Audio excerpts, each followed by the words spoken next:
Excuse me. Are you gonna get that? Would you mind answering your phone? I'm sorry to bother you. If you could just turn your phone off. Are you ill? Oh, are you deaf? I'm sorry.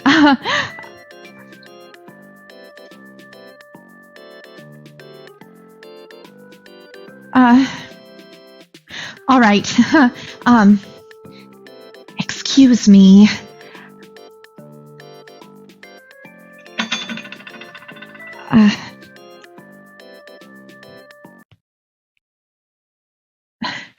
Hello? No, he's not. Are you Gordon?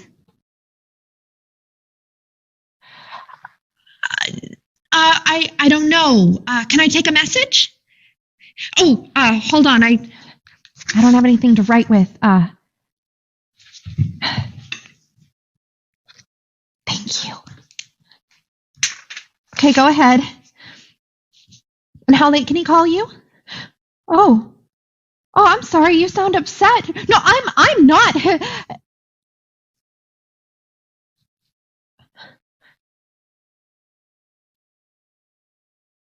Gordon?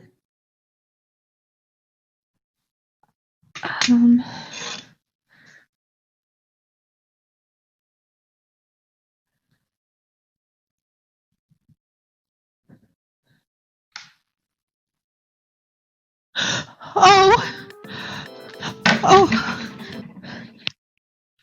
Hello? No, he's not. Can I take a message? No, he doesn't want one. He already has one. No, I don't want one. I already have one.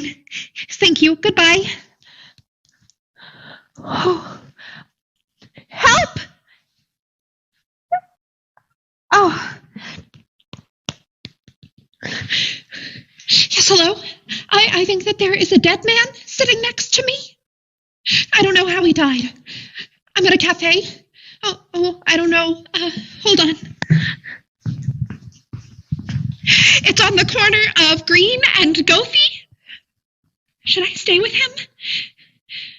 No, there seems to be no one working at this cafe. How long? Okay, thank you.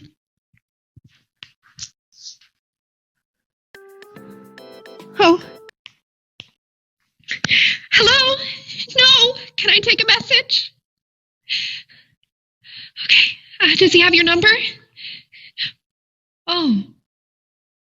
Yes, of course, I'll leave him a message. Hope that you have a good day.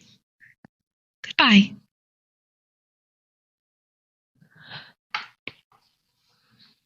It was your mother.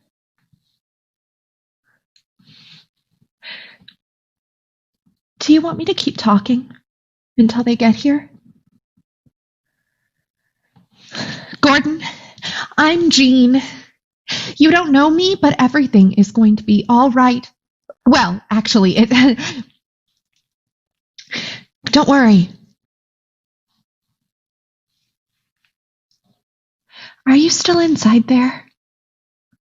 How did you die so quietly? I will stay with you, Gordon, for as long as you need me to. I will stay with you, Gordon.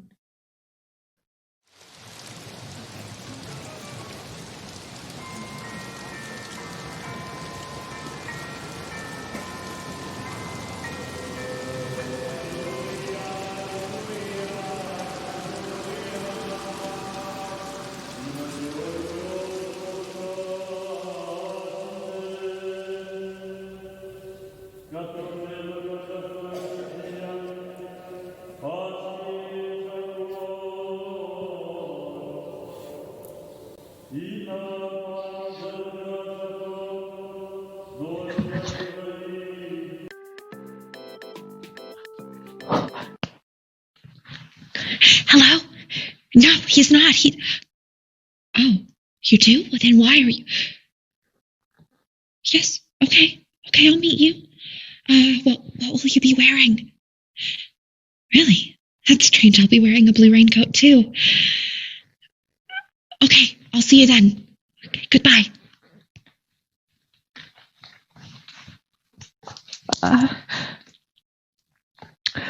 Help me, God. Help me to comfort Gordon's loved ones. Help me to help the memory of Gordon live on in the hearts and minds of his loved ones. I only knew him for a short time, God, but I think that I loved him, in a way. Dear God, I hope that Gordon is peaceful now.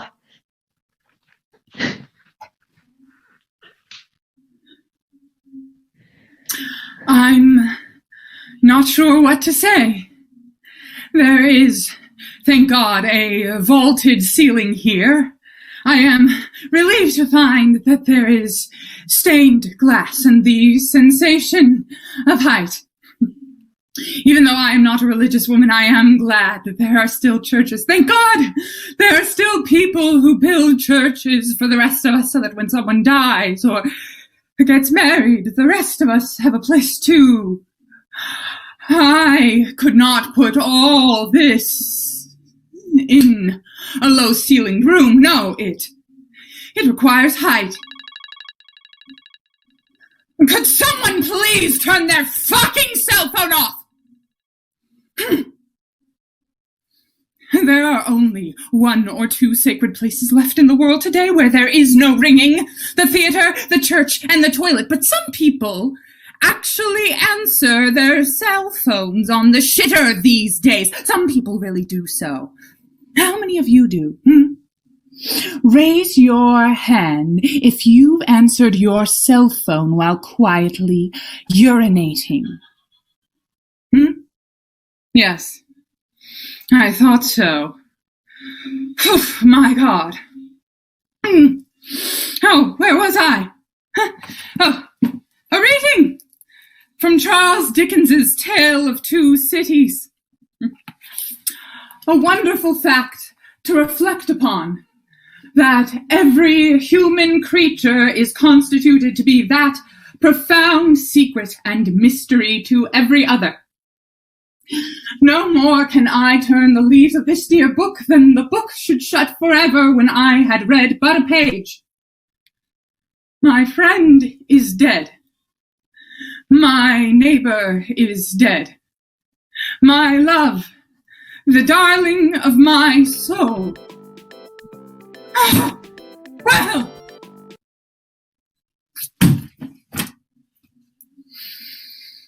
Oh, look at this great big sea of people wearing dark colors. You know, it used to be you saw someone wearing black and you knew their beloved had died. But now everyone wears black all the time.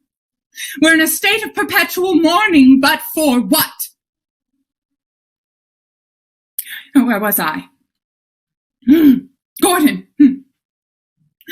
Oh, I've forgotten my point. Let's have a hymn. Father? Oh, you'll never walk alone. That's right, because there's always a chance that the machine in your pants might ring. Oh, Gordon. And you'll never walk alone. You'll never walk alone.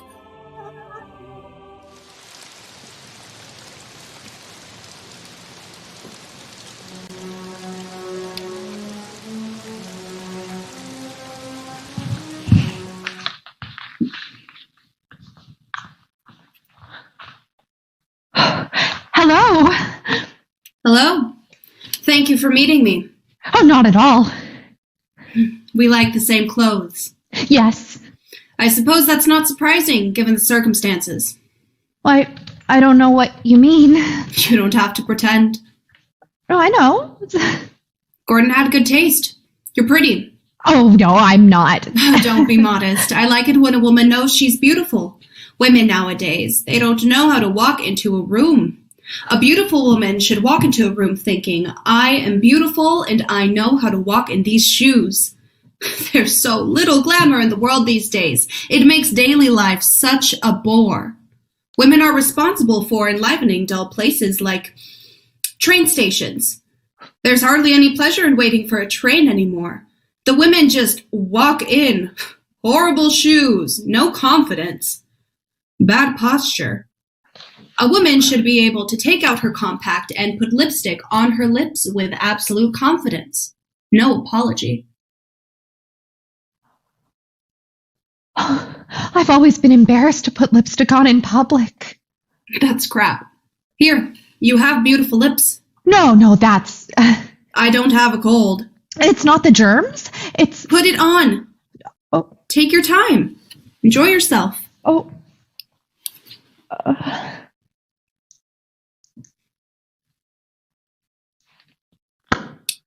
That was disappointing. Oh well. I'm very sorry about Gordon. You must have been his friend. Gordon didn't tell you much, did he? No. Gordon could be quiet. Yes, he was quiet. He must have respected you then. He was quiet with women he respected. Otherwise, he had this very loud laugh. Ho, ho, ho! You could hear it from a mile away. So, you must wonder why I wanted to meet with you. Yes. You were with Gordon the day he died. Yes. Gordon and I, we were, well, you know. And so I wanted to know, this is going to sound sentimental, I wanted to know his last words. That's not sentimental. I hate sentiment. I don't think that's sentimental. Really, I don't. So, his last words? Well, Gordon mentioned you before he died. He more than mentioned you. He said, tell her that I love her. And then he turned his face away and he died. He said that he loved me? Yes. I have waited all these years, and the words delivered to me through another woman. What a shit. No, it's not like that. Gordon said that he had loved many women in his life, but that everything changed when he met you. He said that other women seemed like clocks compared to you. He said that other women just measured time, broke the day up, but that you stopped time. Gordon said that you stopped time just by walking into a room. He said that? Yes. Oh, Gordon.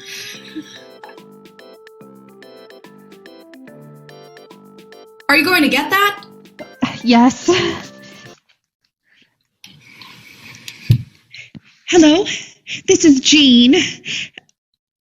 Yes, of course. How do I get there? I'm sorry. Okay. I'll see you then. Goodbye. Who was it? It was his mother. Oh, God, Mrs. Gottlieb. Here, let me touch up your lipstick before you go. Oh. Good girl.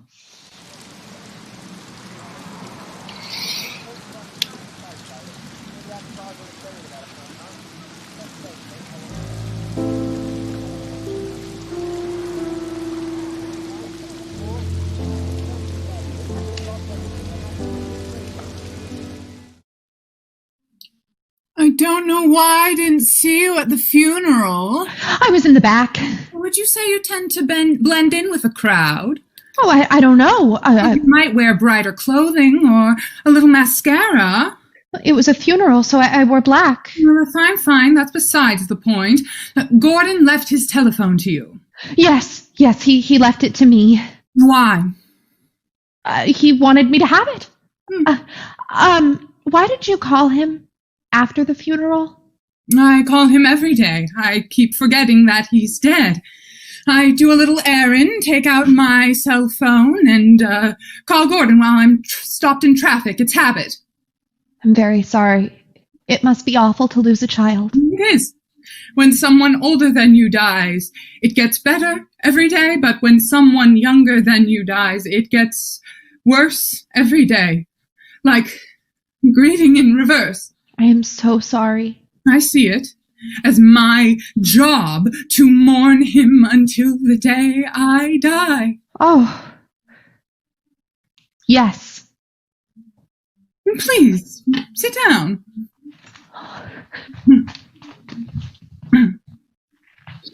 So, does anyone continue to call Gordon? Oh, yes. Who? Business colleagues who don't know that he's, dead yet. And do you tell them that he's... Yes. I can't bring myself to tell anyone. I understand. It's so painful. You have no idea what it's like to lose a child. No, I don't. You don't have children? No. Well, why not? Oh, I might have them one day. Well, you're getting older. Just how old are you? I'm almost 30. Who? Married? No. And how do you expect to have children? Well, I don't know. I could... When you're 29, your eggs are actually 30, you know. I could adopt or something. Better to have your own. They resemble. It's the little ticks, the family eyebrow. Gordon's eyebrow. I'm very sorry. Gordon and I had a falling out. You know, and after that, he never returned my phone calls. Well, Gordon called you the day he died. What? How do you know? Your name was on the outgoing calls. It said, Mom. Well, let me see. No, I deleted it by mistake. But Gordon called me. Yes. He wanted to speak with me. Yes. How did you know Gordon anyway? We worked together. Really? Yes. It's no wonder you don't have children. I don't know what you mean. Well, Gordon's line of work was toxic. Oh, yes. It could be. Did you do the incoming or the outgoing business? Incoming. Oh, I see. Now, why don't you stay for dinner? Gordon's brother will be there, and Gordon's wife, or, his widow. I wouldn't want to impose. You must need family time right now. You, my son, I insist you stay. If it would help. Yes, I think it would. You're very comforting, and I don't know why. You're like a very small casserole. Has anyone ever told you that? No. Are you religious? A little. I see. We're not religious. I mean, our name means God-loving in German, but we're not German anymore. Hermia chose a Catholic mass for Gordon because she likes to kneel and get back up. I did not raise my children with any religion. Perhaps I should have. Certain brands of guilt can be inculcated in a secular way, but other brands can only be obtained with reference to the metaphysical. Gordon did not experience enough guilt in his life. Dinner will be served at 7. Do you eat meat? Kind of. Oh, good. We'll be having large quantities of meat. I'm a little anemic, so I can eat a large steak every day, and it goes right through me. I'm so sorry. So, 7 o'clock. 7 o'clock. Great. If you'll excuse me for just a moment, I have an errand to run. Very good, Jean. We'll see you at 7.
Excuse me, I'm so sorry.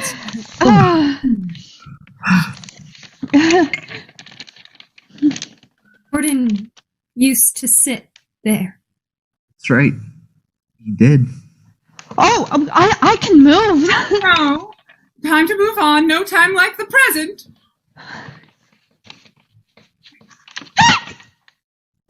I'm so sorry. Excuse me. I have the hiccups. There's one through there, dear. Thank you. Oh.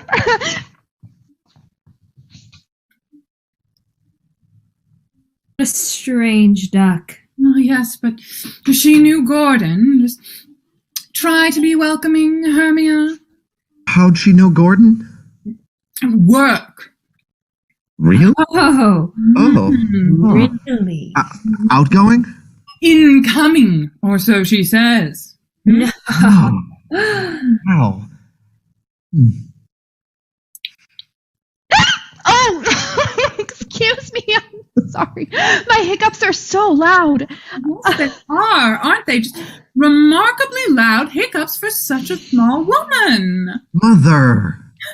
Here, Jean, come with me. I'll show you my secret. It's drinking a glass of bourbon upside down. Okay. Oh, thank you. Dwight likes her. I thought he might. Are you sad? Yes. Are you? Yes. So sad that it's awful. Now I get why they call it awful sad. Oh, I'm glad we can share this, Hermia. We loved him most of all. No, I hope that the two of us, we can continue to mourn together, Mrs. Gottlieb. No, I feel so all alone sometimes.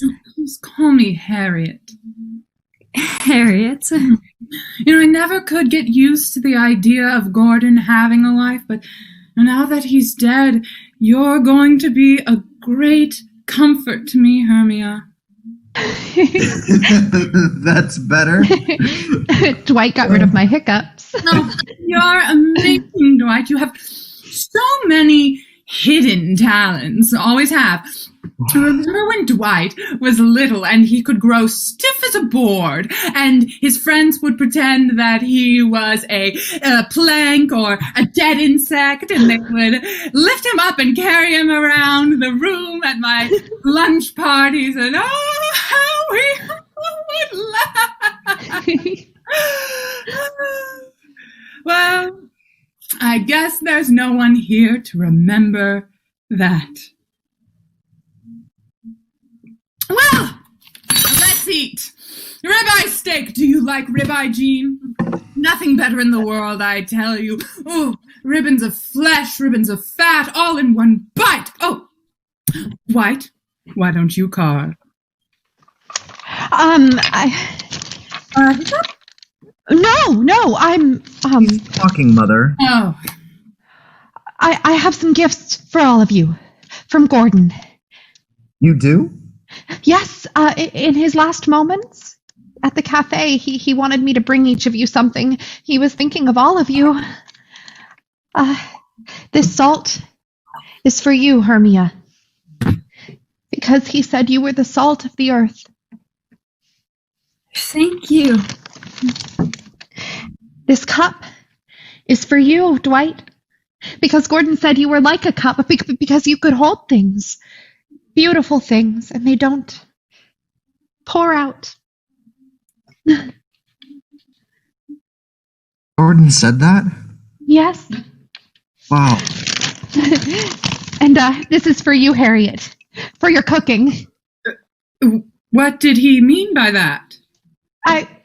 Well, when he was growing up, eating your food. Oh, It was only a nice. Well, he only meant it nicely. he could not have meant that nicely! Excuse me. What did I? We never talk about her cooking. Oh, I'm so sorry. It's okay. Don't worry. She's just,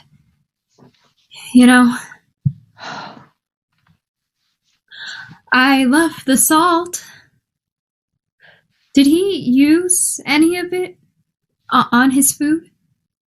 Yes, he sprinkled some on his potatoes before he died. Oh, how beautiful his last flavor. I'm glad that you like it. Yes, I do. I always thought that if Gordon died, I'd never want to see my in-laws again, and that I'd be happy and relieved to never lay eyes on them again, but now that Gordon's dead, they sort of remind me of him, and it sort of comforts me,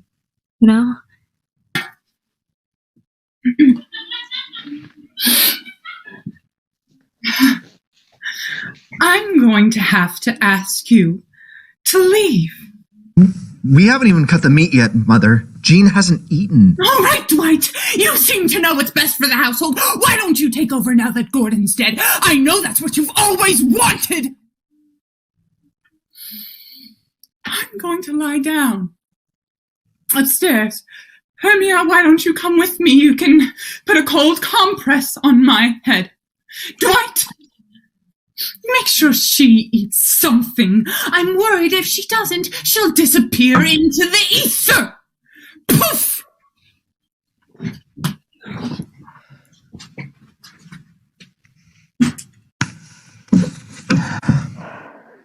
Can I cut you some meat? I'm kind of a vegetarian. Oh. I'm so sorry. Why didn't you say so? I didn't want to impose. I think that people should be polite when someone offers to cook them a meal, even semi-vegetarians. A foolish consistency is a hobgoblin of little minds. Don't you think? I've always thought so. Well, it looks like there's only meat. That's okay. Let me look in the kitchen. Hold on.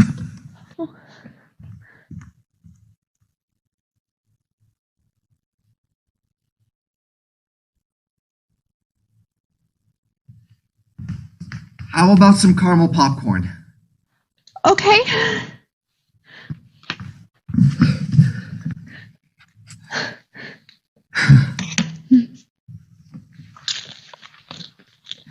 I'm sorry about my mother. She could just be a little... That's okay. I'm sure she's in a state of shock. Yes, she's always got a little shock to her. I'm sure she's a nice person deep down. You think so? I think that people are usually nice deep down when they're in the right circumstances. She must just be in the wrong circumstances. A lot. Or something. Yeah. You know why my mother named me Dwight? No. After the president, you might think.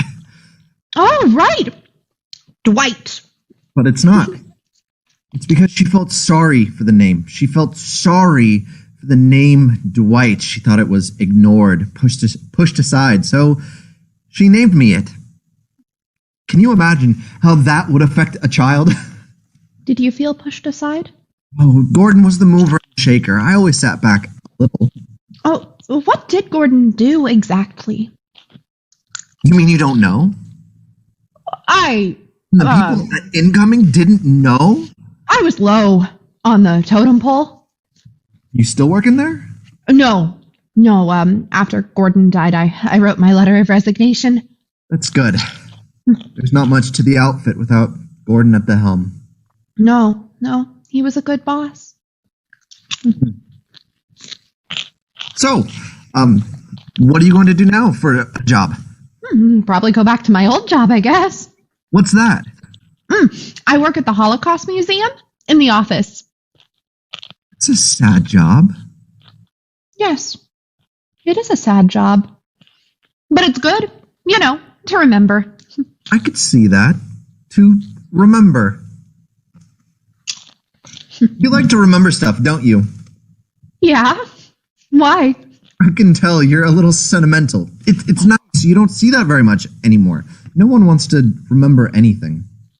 I want to remember everything, even other people's memories. Well, these digital cameras, the digital stuff, the informational bits just flying through the air. No one wants to remember. People say, I love you on cell phones. Where does it go? No paper. Remembering requires paper. Yeah, but what if the air remembers? Sometimes. I hope the air remembers. But I doubt it. I like real things. I like paper. I work at a stationery store. Really? You do? Do you do those the monograms and the embossed invitations? We do. I love those. Oh, the invitations, they feel so nice. They're thick and creamy, and when you close your eyes, you can feel the words. Oh, yes. I think that heaven must be like an embossed invitation. Yes, they're creamy and thick and deep like skin or heaven. You were talking about heaven. We're out of caramel popcorn. You still hungry? A little. Well, let's go out and get something to eat. Some vegetables. I'd like that. Broccoli or zucchini? Sure. Which one? Both. Great. We'll go to the grocery store, and then maybe I could take you to see the stationery store. It's closed now, but I have the key. Okay. Great. Mother, we're going out. Mrs. Gottlieb. She's ignoring me. She'll be fine. What was that? It's Mother crying. That did not sound like crying. Well, she does it different. Let's go.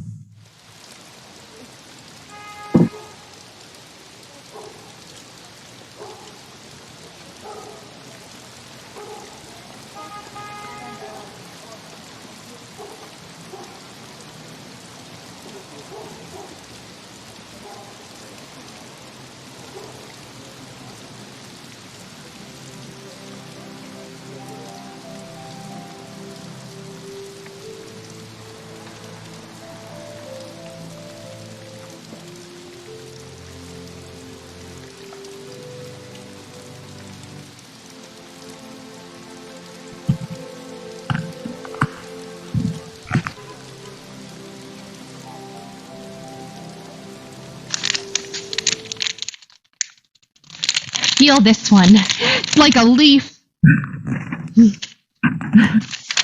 Oh, this one. Branches, tablecloths, wool. Oh, this one is my favorite one, though. I'd like to live in a little house made of this one. a little house made of paper. Yeah. Oh, this one. Braided hair. Can I braid your hair? What? Sure.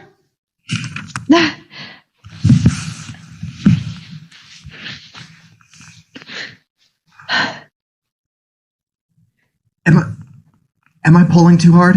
No, that's fine. It feels nice. You know what's funny? I never had a phone. I didn't want to always be there, you know? Like if your phone is on, you're supposed to be there. But sometimes I like to disappear. But it's like when everybody has their phone on, nobody is there. It's like we're all disappearing the more we're there. There was this woman in line at the pharmacy last week, and she just kept saying, shit, into her phone. And she was just like, shit, fuck, you're shitting me. No fucking way, bitch. If you're shitting me, I'll fucking kill you. You know, that kind of thing. And there were all these old people standing in line. And it's like she didn't care if she told her whole life, the worst part of her life, to all of these strangers standing in line.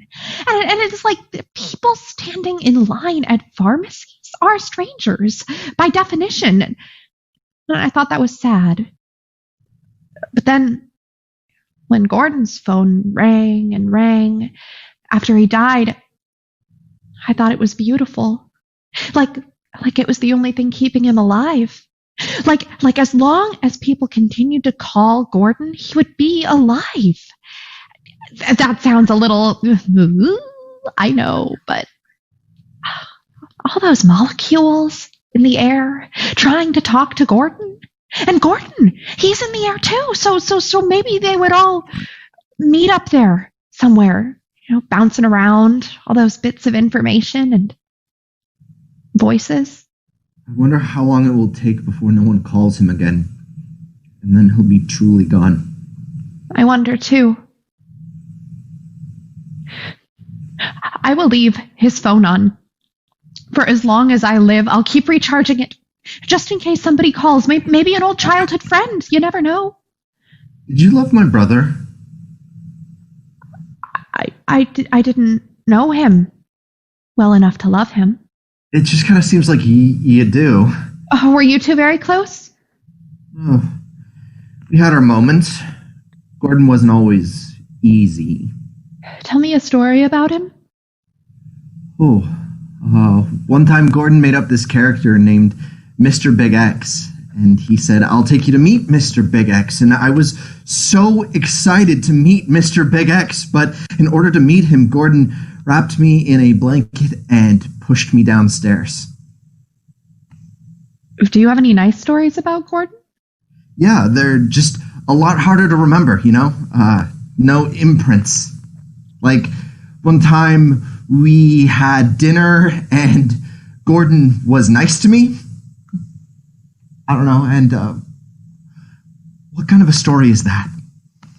Oh, are you crying? I'm okay. How's that braid coming? It's pretty good. I've never done a braid before. Oh yeah, it's good. Only you did 2 parts, not 3. Huh? A braid is usually 3 parts. 2 parts is more like a twist. But that's okay. I'm sure it's pretty from the back. It is pretty. Here, let me show you.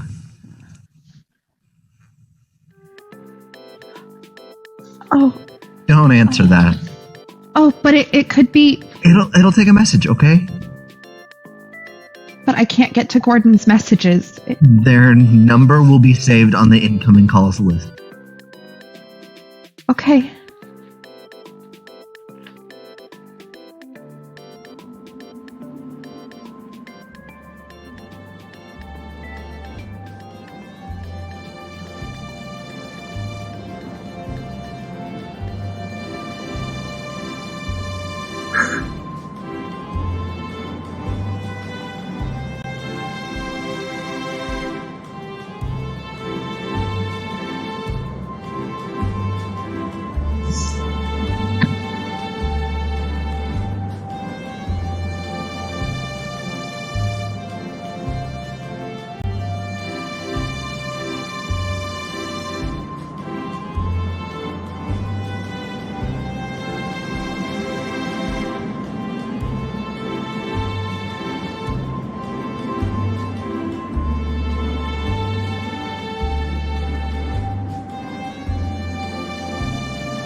I woke up that morning, the day I died, thinking I'd like a lobster bisque.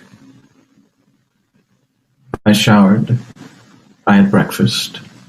Hermia has it timed, so she finishes her cereal just as I begin mine. Something proud and untouchable about the way she eats her shredded wheat.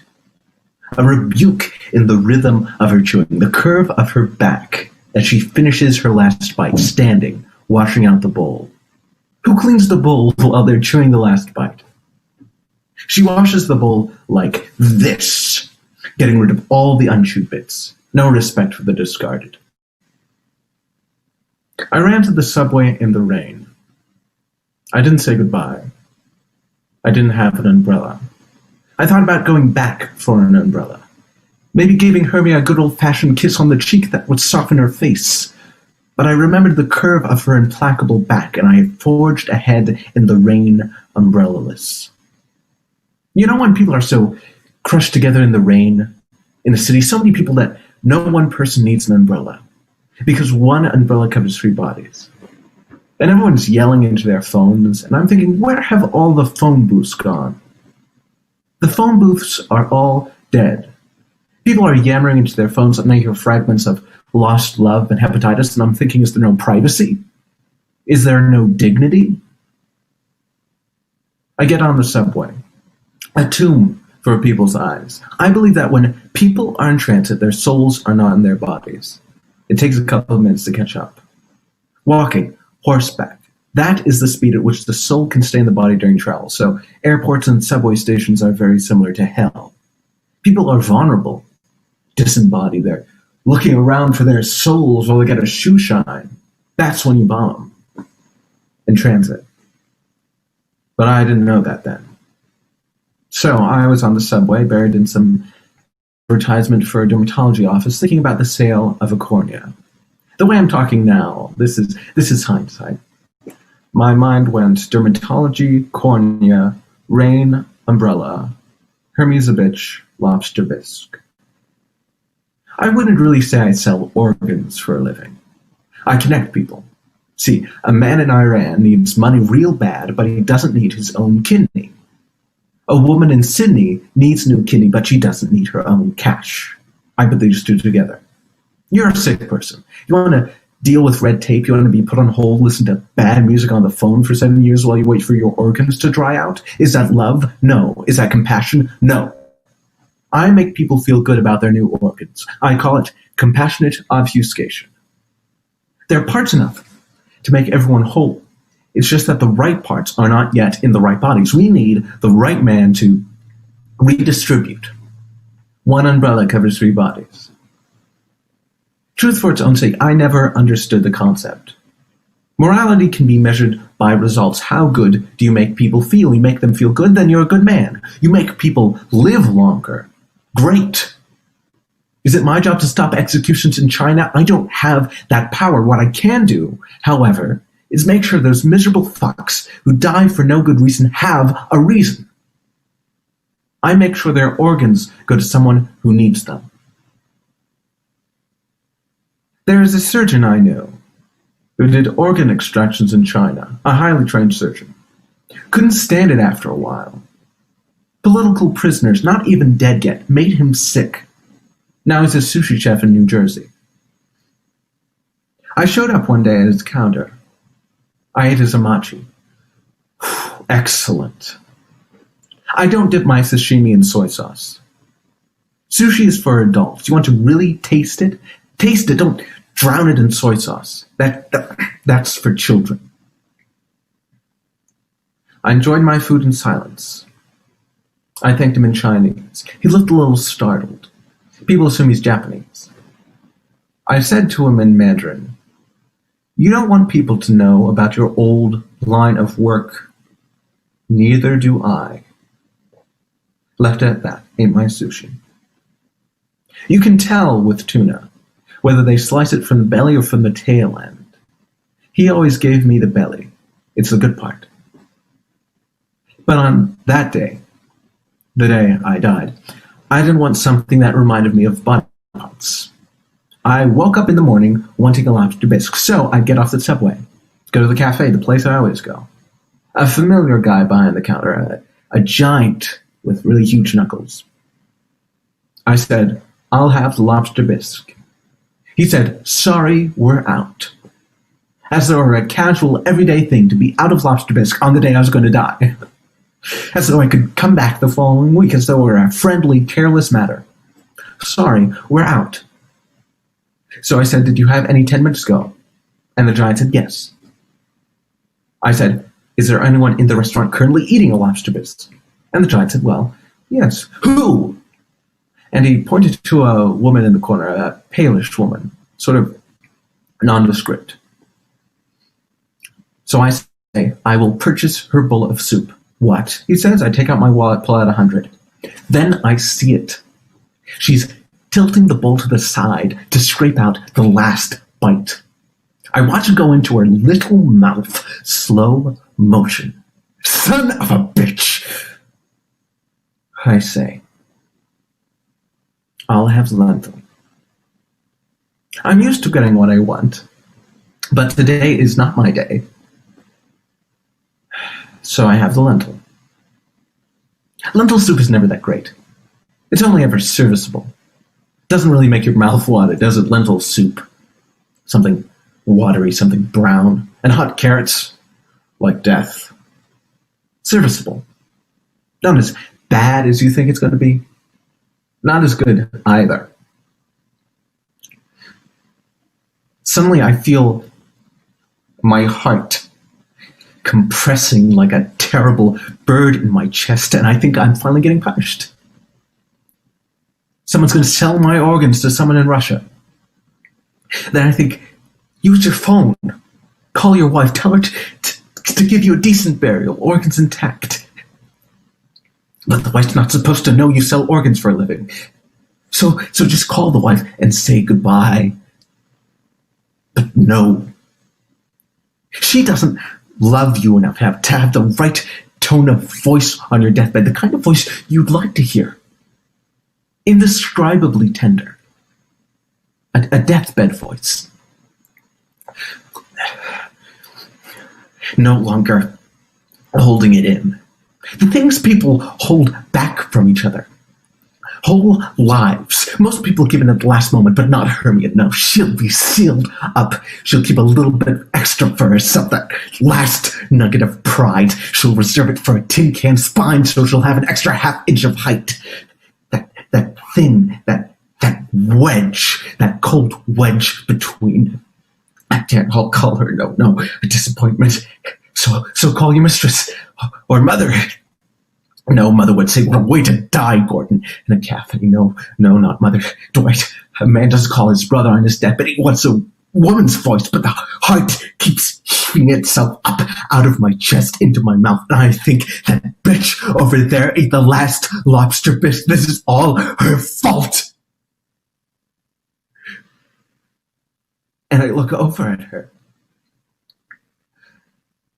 And she looks like an angel. Not like a bitch at all. And I think,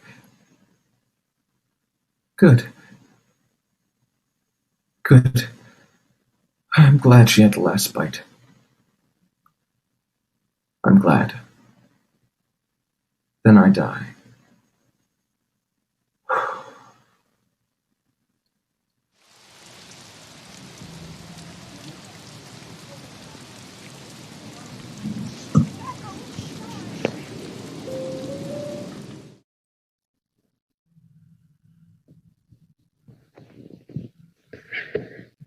I was dreaming about you.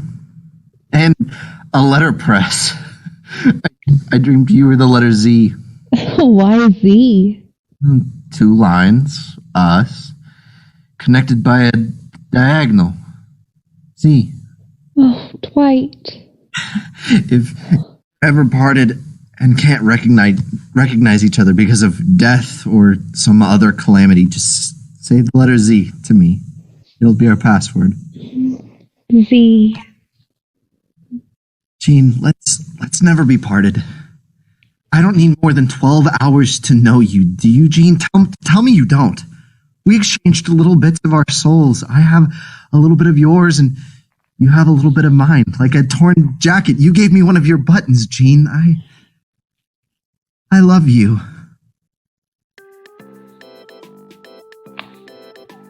Don't answer that.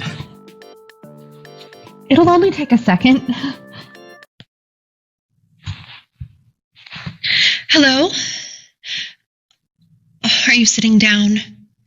This might come as a great shock, but Gordon has passed away. Jean, who's on the phone? Oh, I'm sorry. Who is this? It's a business colleague. Yes, the funeral was yesterday. Oh, yes, it was a beautiful service. It was Catholic, so it wasn't very personal. I'm sorry. Are you Catholic? Oh, good. I mean... Jean, come here. I'm on the phone. Oh, yes, incoming. Thank you. But if you want to offer your condolences, you should probably write to Hermia and Harriet Gottlieb. Their address is 111 Shank Avenue. Jean! I'm on the phone. No, I don't know anything about a living will. No, I'm sorry. I have to go. I hope that you have a pleasant day in spite of the bad news. Goodbye. Who was that? It was a business colleague. I don't think you want to be getting mixed up with that, Jean. Oh, Dwight, I'll be all right. No, I forbid you to talk to Gordon's colleagues. You forbid me? Just get rid of the phone. Give it up. It's It brought me to you, didn't it? It's no good for you, Jean. Okay? Life is for the living. Me, you, life, Jean. If you answer that phone, Jean. If you answer that phone. What? I will be very sad. I have to answer it, Dwight. You know, sometimes it seems like you didn't even love your own brother. Hello? It's Hermia. She needs a ride home.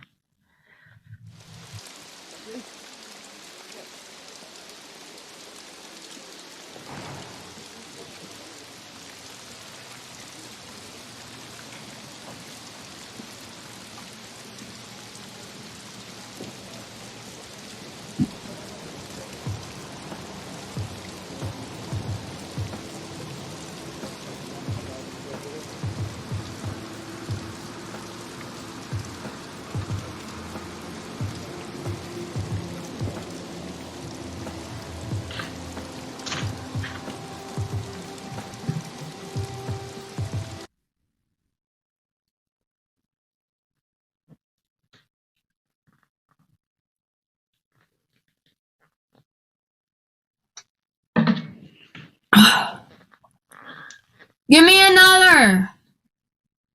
Don't worry, I can drive home after all, Jean. You think so? If I drive with my face... Oh, God. Oh, I sound like Gordon. You must have a lot on your mind. Do you want to talk? Yes. In fact, I would. Lately, I've been thinking a lot about the last time I had sex with Gordon. Over the past 10 years, when Gordon and I would have sex, I would pretend to be someone else. You know, I've heard that women, in order to come, have to pretend their lover is someone else, like a robber or Zorba the Greek or a rapist or something like that. Do you ever do that? No. But you know what, Jean? I would pretend to be someone else, and that Gordon was Gordon, but he was cheating on me. With me. I was the other woman. Oh, and it would turn me on to know that Gordon's wife, was in the next room while I, the mistress, had to be very quiet so that I, the wife, wouldn't hear me. Well, you and I both know Gordon had affairs. Well, So, the last time I had sex with Gordon, I wish I could say that I wasn't pretending that he was really into me and I was really into him, but I pretended to be a co-worker of Gordon's. He brought her to dinner once. She wore a thong under a white pantsuit. I never wear thongs, like having a tampon up your asshole, don't you think? Anyway, that last time, I imagined myself in this white pantsuit and his hands under my thong, ripping it off. And I pictured what Gordon was seeing, and I pictured myself looking back at Gordon, and there was more and more desire, like two mirrors facing each other. Oh, it's amazing what the mind can do. Well, then after I met you, I was convinced you and Gordon were having an affair. So after dinner, I was, well, you know, and I pretended to be you. And it worked. Isn't that a riot? that's, Normally I wouldn't tell you this, but I've had a lot to drink at this point. Hermia, you should know that I did not have a sexual relationship with your husband. Then why the fuck did you have his phone? I was the last one with him. And why is that, Jean? A coincidence. One didn't have coincidences. He had accidents. There's a difference. Hey, give that to me!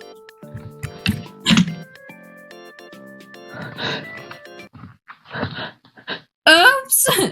Missed the call.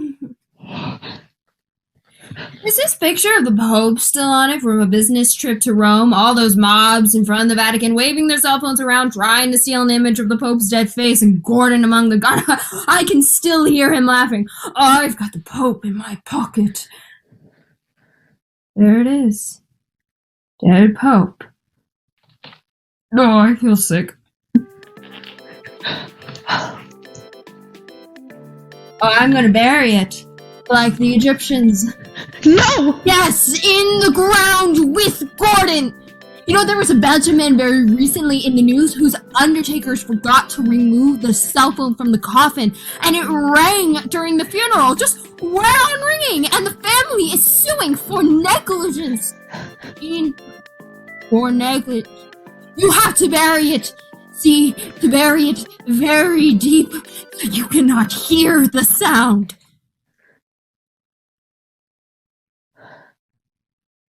Are you ever in a very quiet room all alone and you feel as though you can hear a cell phone ringing and you look around but you cannot see one, but there are so many ringing in the world that there must be some dim echo?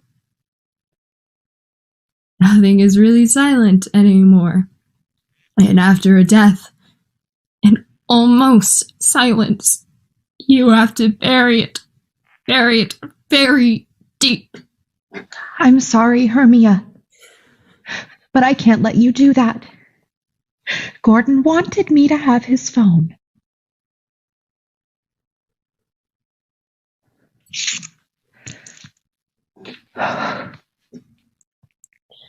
Do you know what it's like marrying the wrong man, Jean? And now even if he was the wrong man, he was still the man. And I should have spent my life trying to love him instead of wishing he was someone else. What was that thing that Charles Dickens says?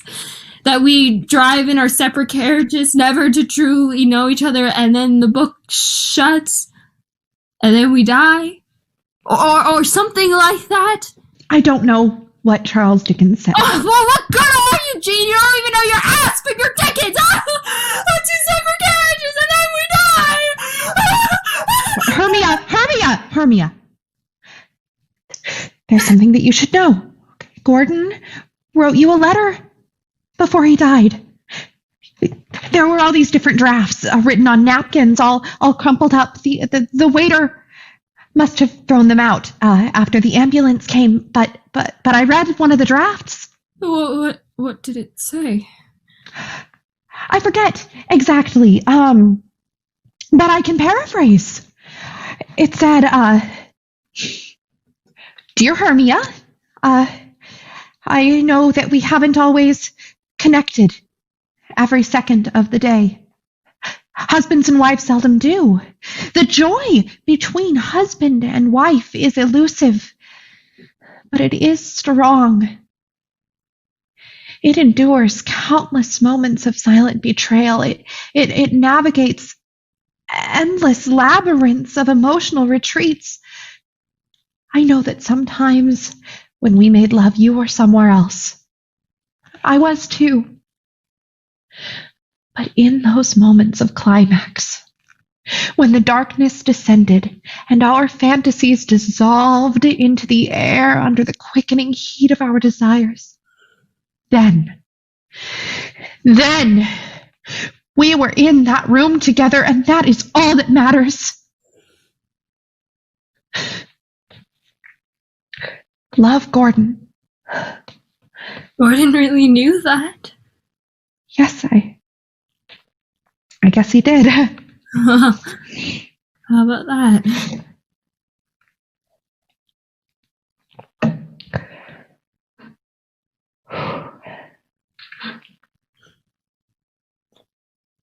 You've given me a great gift, Jean. I'm glad. What can I give you? Nothing. Well, you gave me back 10 years of my marriage. You know, after I learned that Gordon's business trips to Rome equaled him trafficking organs, I couldn't bring myself to. You know, people never write into Cosmos about how sexual revulsion can be caused by moral revulsion. They just tell you to change positions. Organs? Ah, yes, Gordon and his organs.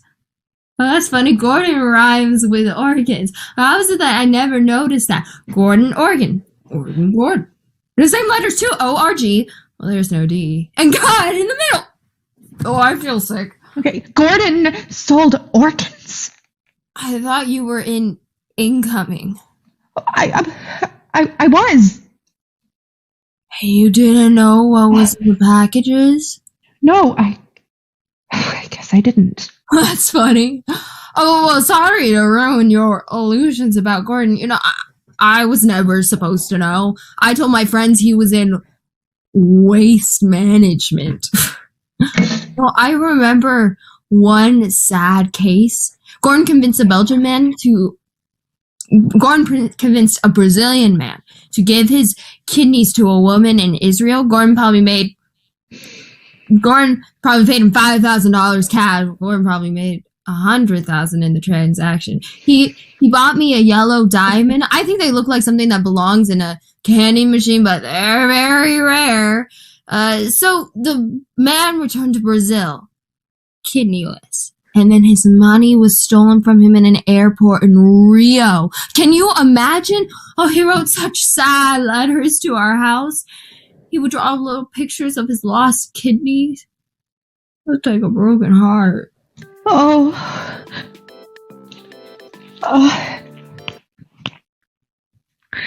Hello?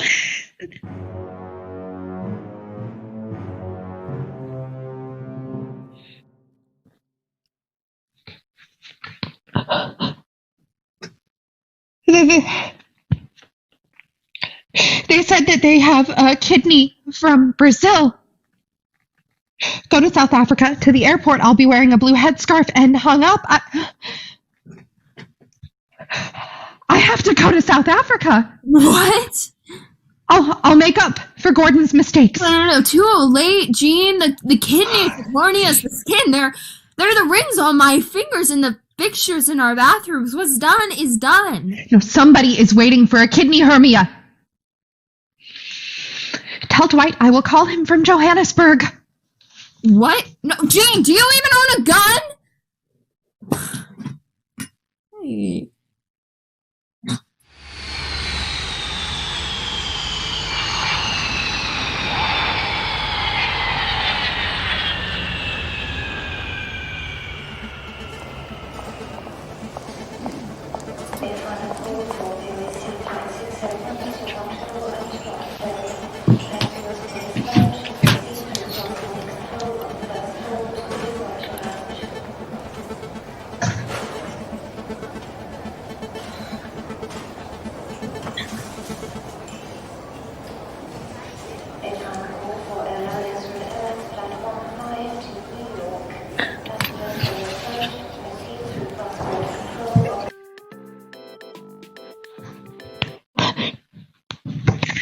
Hello?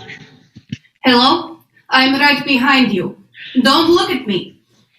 Place the money on the lost luggage counter, then hang up the phone. Place it on the lost luggage as though it is afterthought. Then check your watch, look up at the departure screen, and get back on the plane to your own country. Actually, we are in a bit of a pickle. You see, in my country, we can only give our organs away for love. Now, I'm not saying that our country is great or anything, because at the moment, well, you know, but in terms of organ laws, it has to be love. Now, it's a strange law, right? Because how can you measure love? I'm not sure that you can measure love.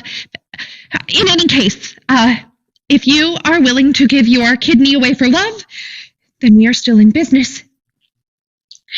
Otherwise, I am willing to give my kidney away in place of yours. What? That's right. It was so kind of you to offer. I'm sorry I don't have any money to give you. Hang up the phone. I'm coming over. There are numbers stored on that phone. I need them. No, you can't have it. I advise you to hand it over quietly. No, I won't.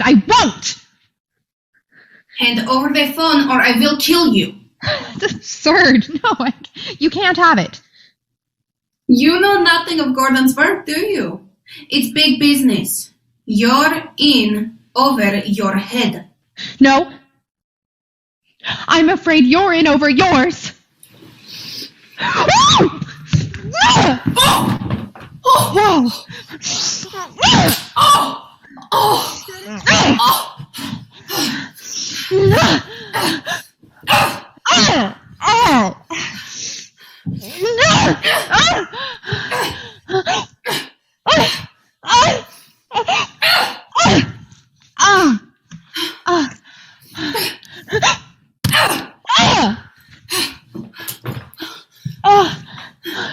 I didn't want to have to do this, Jean, but you are forcing my hand.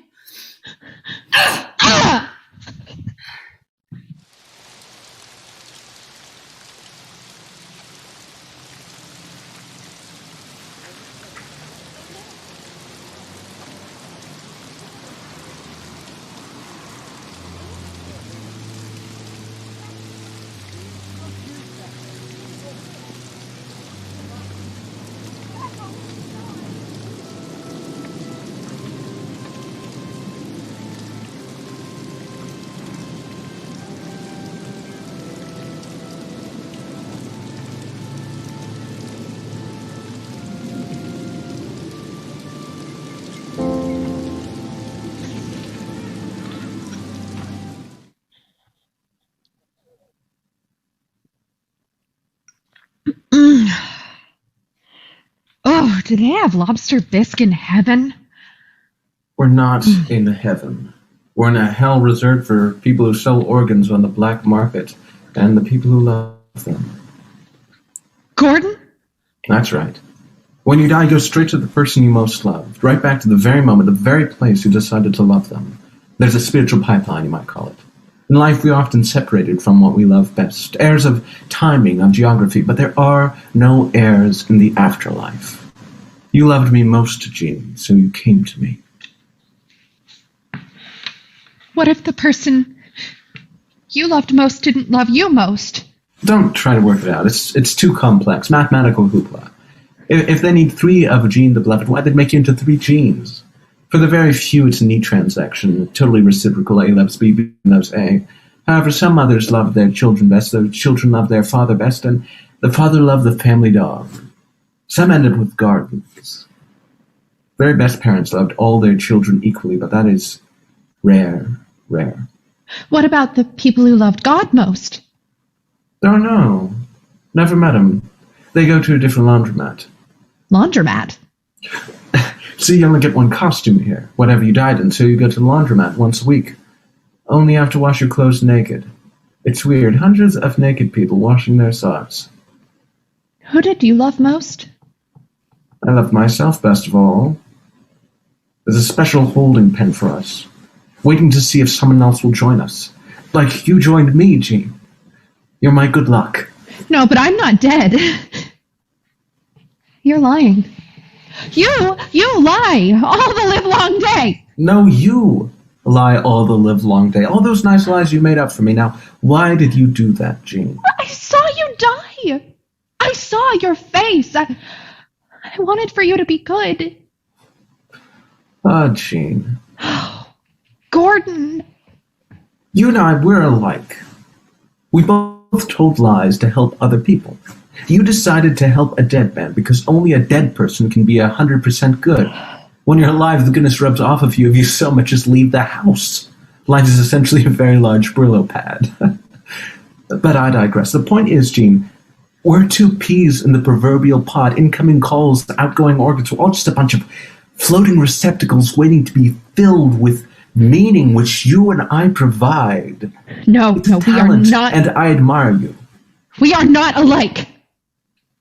You made people into parts, into things. Don't you feel bad about that?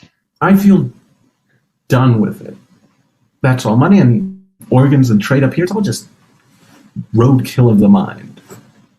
I'm done with organs. Didn't even donate mine. They're all still intact. I never signed that thingy on my driver's license. Felt like a suicide note to sign it. No. You don't need them. No. Take them out. What? Take them out. Put them on a cloud and lower them down into South America for all of those sad people who sold their own. Would that make you feel better, Jean? Would it? Yes. Yes, I think that it would. All right, Jean.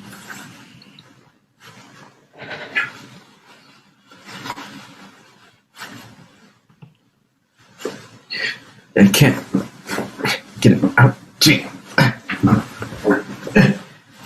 I can't get it out. Oh. I've almost got it, Jean. I can feel it coming out. I hope they get it out. It won't come out.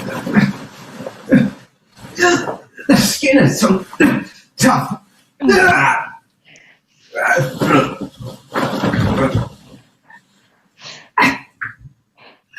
I couldn't do it. Oh, God. How did I end up on your pipeline? I was supposed to love Dwight, wasn't I? I don't even know you. You love me because I'm charismatic. I'm more charismatic than Dwight. I spent about 2 seconds feeling guilty about that when I was a child. Then I just went on being me. I'm sorry, Jean. You have to be very careful who you fall in love with. And where? A nondescript cafe for all time. Couldn't you have chosen better wall hangings? Or better weather? An overcast day for all time. Could you not talk? I liked it better when you couldn't talk. Could you pretend to be dead again? Just for a minute. Whatever turns you on, Jean.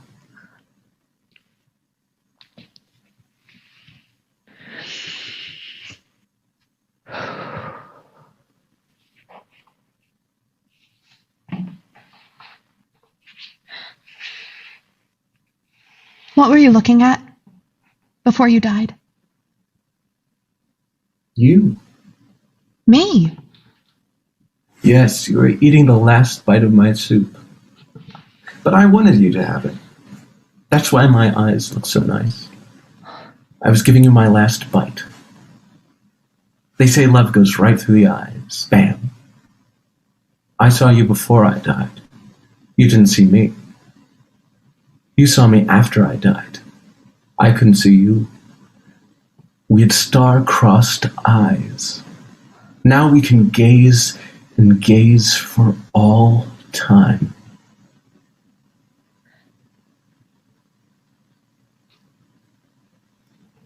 We don't really kiss with our mouths up here. Oh, what do you kiss with? Our hair. Oh, God. Oh, God, I really am dead, aren't I? Yes. I suddenly feel so lonely. You can still listen to the others, you know. Invisible conversation. They're still in the air. Listen. Should I stay with him? There seems to be no one working at this cafe. You can hear cell phones here? Oh, yes. The only communication device God didn't invent was gossip. And that's the most advanced technology to date. It's what they call the music of the spheres. Listen.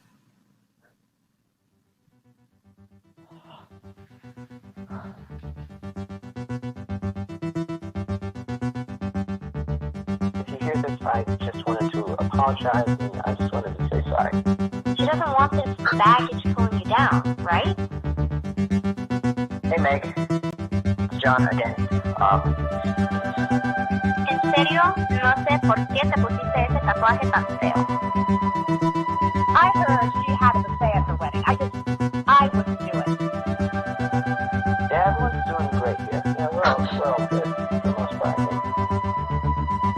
I was just trying to drop off a sandwich for her to eat, you know?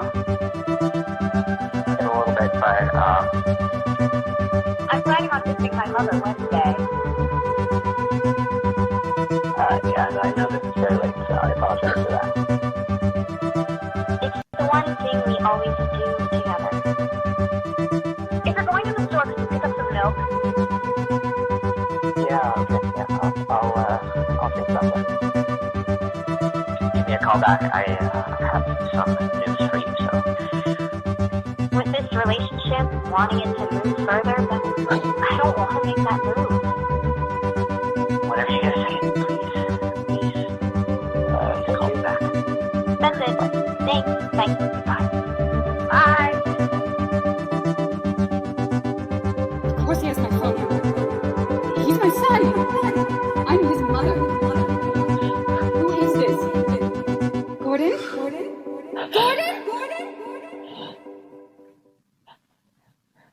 I heard her voice on your phone. I thought, what do you tell a mother about her dead son? I said, have a good day. Her mother. She never was so comforting in life as she was in death. If mother did not approve, mother did not appear to love.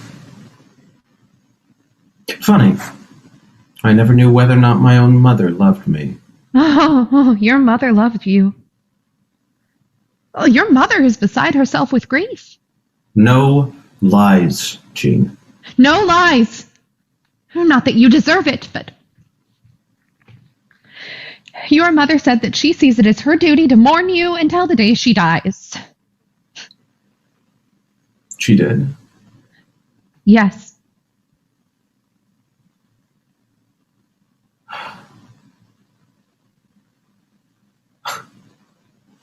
How about that? My mother loved me after all. Gordon, your face, it looks different. How? You look well loved. Gordon? Mother? Mother?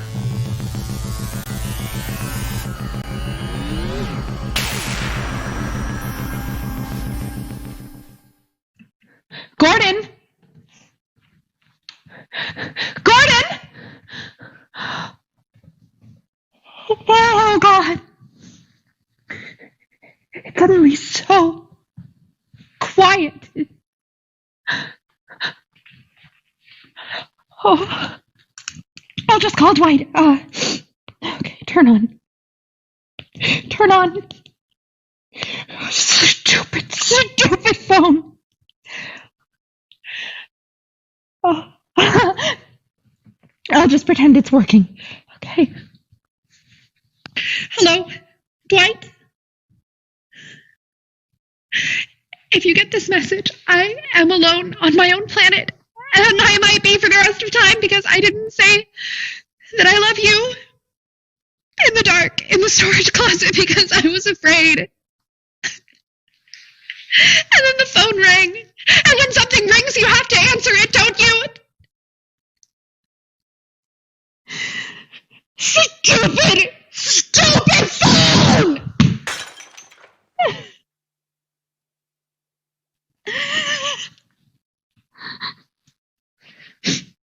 Z.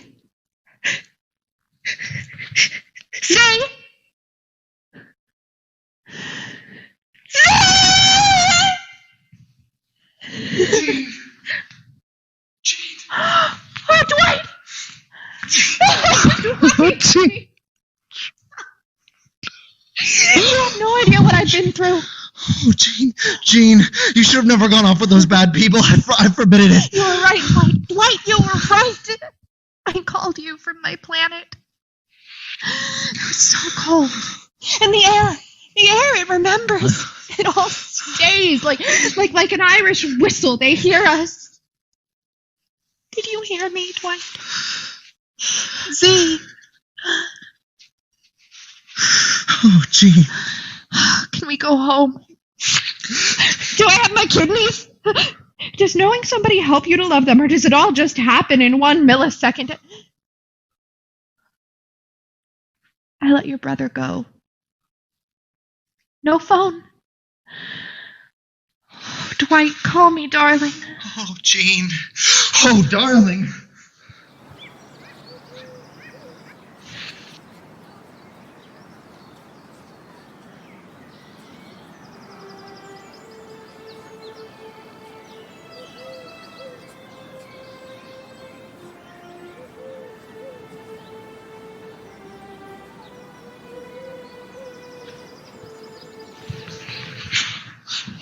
Mother!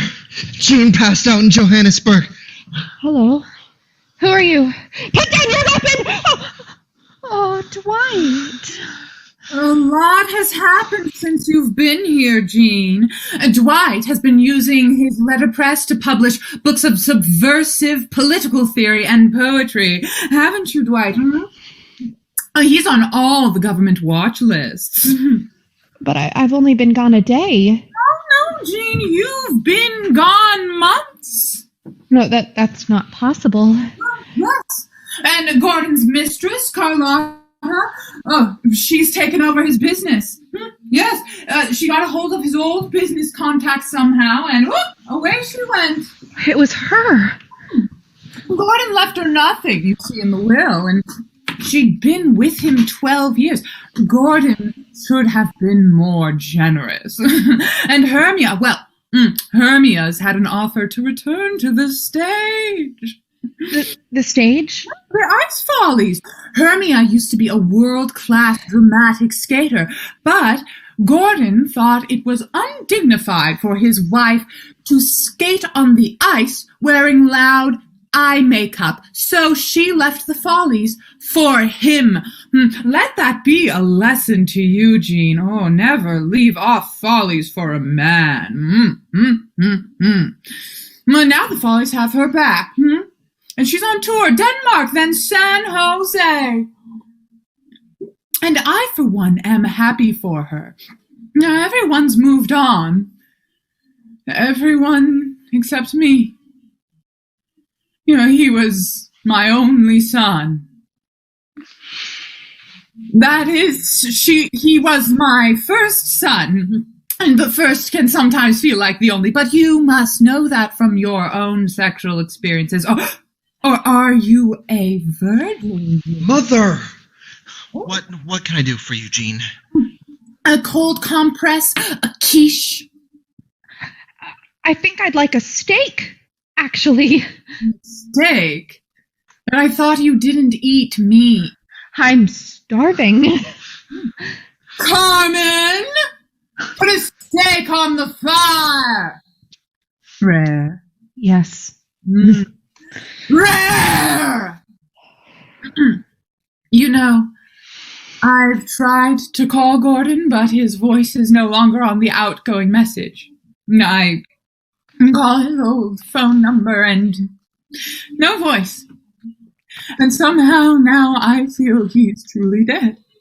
I have something to tell you, Mrs. Gottlieb. Don't stand on ceremony. Gordon has gone up the pipeline to spend eternity on your planet since it seems like you loved him most. What? It's hard to explain. You'll understand when you die. But you've seen Gordon. Oh, yes. That's where you've been. Yes. And he's waiting for me there in heaven? It's kind of a heaven, I guess. There are these laundromats. Does he have to do his own laundry? Yes, he has to do it himself now. Was he punished? Well, no, not really. Now he's with you. Or he's waiting for you. For me? Alone? Yes. He has no one else to console him? No. Oh, Gordon! Gordon, I'm coming! Oh, together we'll play all the games we used to play when you were little. Oh, hush, little wormy on my arm. I'll get you a spider to calm you down. Oh, Gordon, wait for your mother. It won't be long now. No! Stop! The fire! The steak on the fire! Oh, no, the pain! That is such a large barbecue in the backyard. Aren't you going to do something? No. They'll be happy together. Mother always did love him best. So that's that? Goodbye, Mother. Kiss my brother for me and be happy. Dwight. I want to make sure that we get on the same planet when we die. I don't want to end up with my garden or my dog for all time. Let's start loving each other right now. Not a mediocre love, but the strongest love in the world. Absolutely requited. So that we know, and that all the omniscient things of heaven know too. Let's love each other. Absolutely. Let's do it, Jean. Let's love each other better than the Worthies did. Who are the Worthies? It's from a poem. Did you write it? No, John Donne did. I'll take you to my letterpress and show you. Now? No, right now. Now, we kiss, and the lights go out.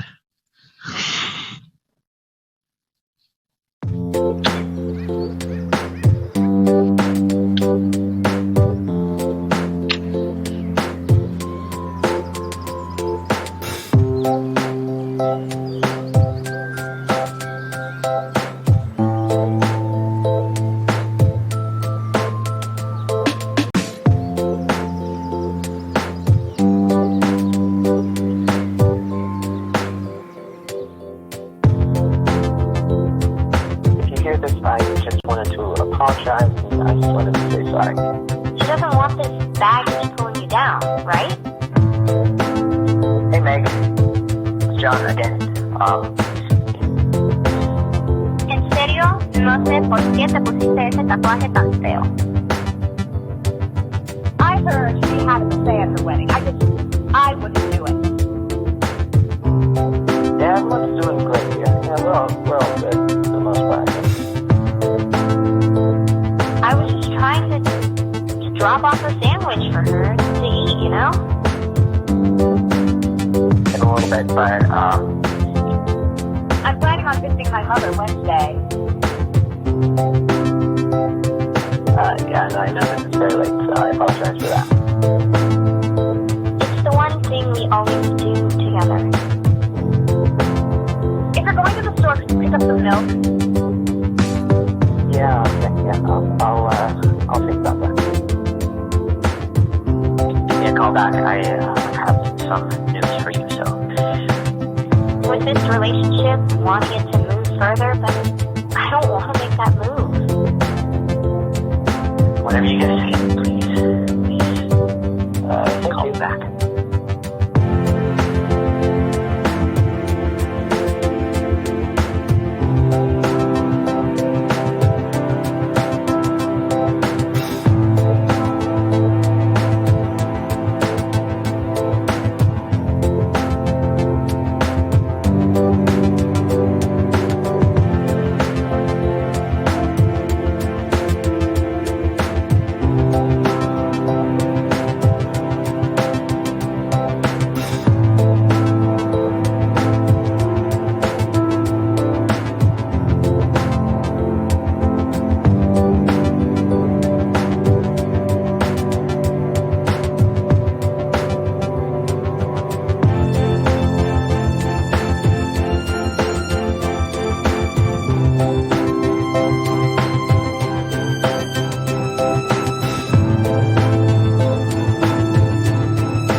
That's it.